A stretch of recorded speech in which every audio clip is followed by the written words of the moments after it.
Alright, so there's something I got a few months ago.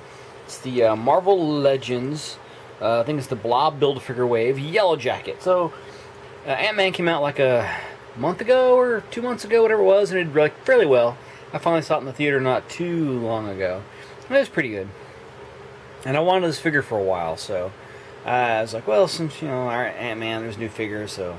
Anyway, here he is. So, he's a man on card, right there. Kind of cool. Has like the Yellowjacket thing on his chest. I just wish this was more like the, this is after the fact, of course, the Marvel Universe first release of the 3 3/4" Yellowjacket that made his costume like gold. It wasn't really much brighter than this, but it was really cool, metallic, and I got the Marvel Universe. It's the same color and everything, and it's cool. But I think the gold just really pops. But yeah, it looks cool in the package. Of course, you get your blob piece, you get a leg in there. We'll talk about that later.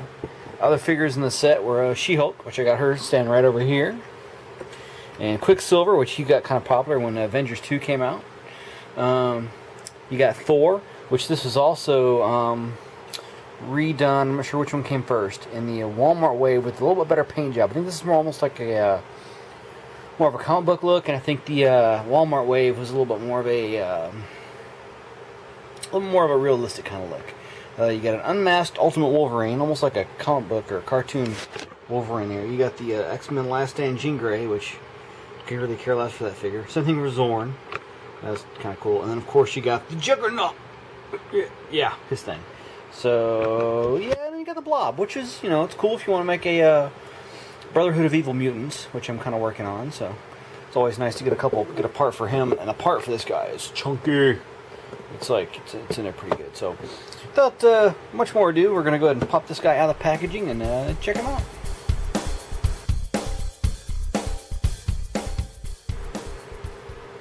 Alright, and now we got Yellowjacket. Growing before your eyes. Not really. Shrinking before your eyes.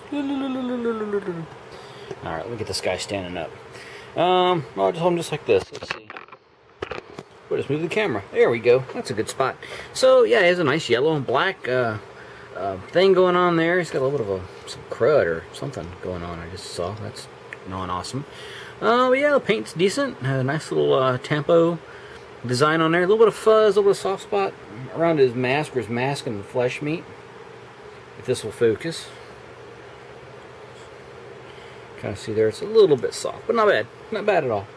I'm pretty happy with the way this guy looks.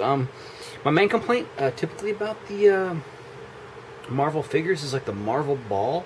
I mean, like the Blob, I mean, his leg is huge. Like, you have the ball in there, it just doesn't really fit with the lines. At least the lines on here, you know, if you blur out this little seam where the ball sits into the leg, you don't really notice it that bad. This one, it's a little undersized or oversized, or the leg's undersized. It's just kind of weird. You know, and a lot of the older Marvel, especially the Toy Biz, had really funky shoulders and hips, and just did not stand the test of time. There's a few that did, but yeah. So he's pretty cool. I mean, the shoulders aren't too bad. They look like shoulders, and the hips look like hips, and just use a DC figure for comparison. I mean, they have their hips a little bit differently. Let me get this weapon out of Blue Devil's hands here. But you know, they got that totally different hip where it's fully sculpted. So you have like a really good looking silhouette. You know, the only thing kind of funky is when you bring the legs out, you get that weird gap thing going on. But other than that, you know, that's how DC does theirs. And Marvel always has that weird ball, and that's why I always call it the Marvel ball joint. Here's a classic Toy Biz. And this one's actually not done too bad. It's almost like the Blob there, where there's so much light explodes, but at least it flows. Hulk is out of focus, but at least it flows a little bit, and it's not too funky, and all that. But I don't have a bad example here, but yeah, this is pretty good. So I can get this guy back into focus. He does have a ball jointy sort of head. It's on has a hinge underneath there, and you get the swivel and everything, so you got to kind of get the ball joint kind of movement going on. You have the double jointed shoulder joint, which is awesome. I love these shoulder joints like this, especially when they look really good. Like, that's not too bad. It's not really a funky sculpt, and it gives you the ability to roll those shoulders back and forth. So that's kind of neat, especially if you had, like, you know, figures like Havoc and stuff like that. can get just that little bit of a shoulder roll forward, showing him projecting his energy. But on top of that, you have your standard ball hinge, a swivel bicep, a double jointed elbow, which is always good, a swivel forearm, and you have a hinge for the hand, which is fine. It'd be nice to have a ball joint in there, but that's not too bad. You get that, you know, going on, whatever. So interesting. You have a nice clicky ab joint, a nice little waist twist there.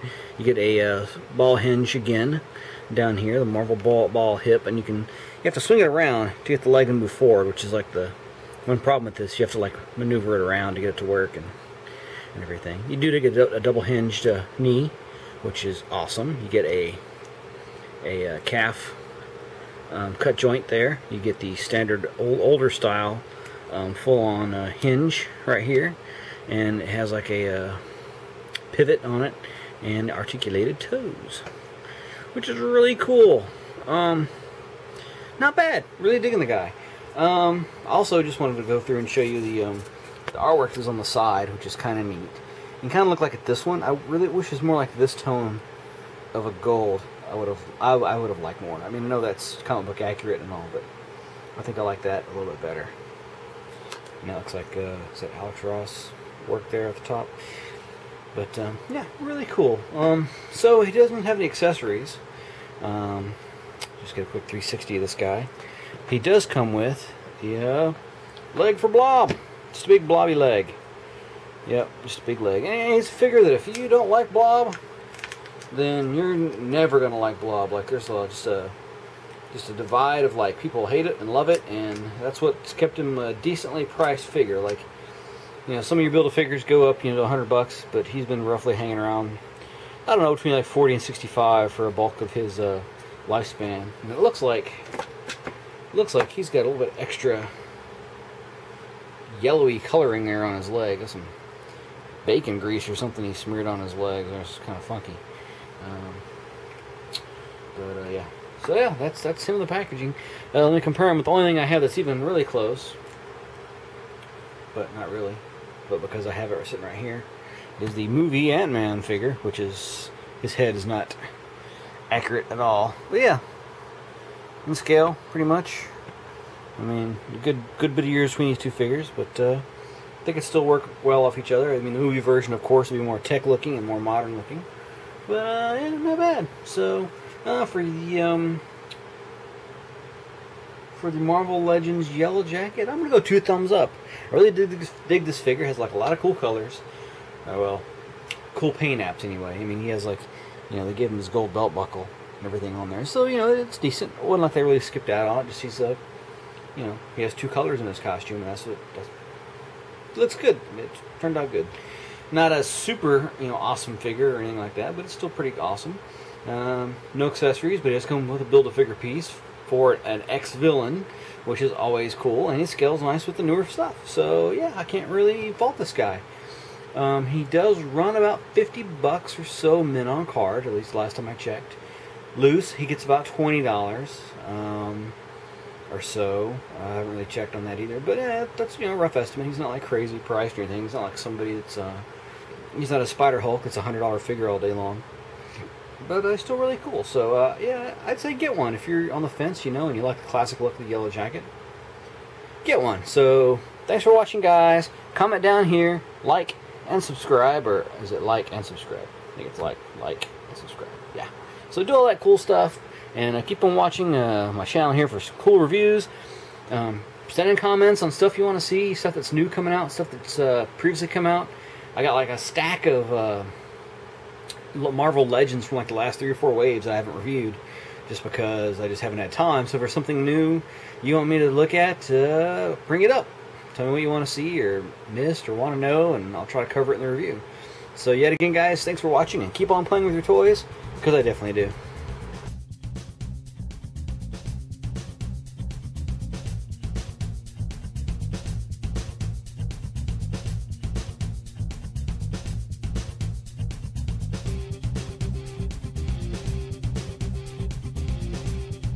Without further ado, we're going to get these parts together.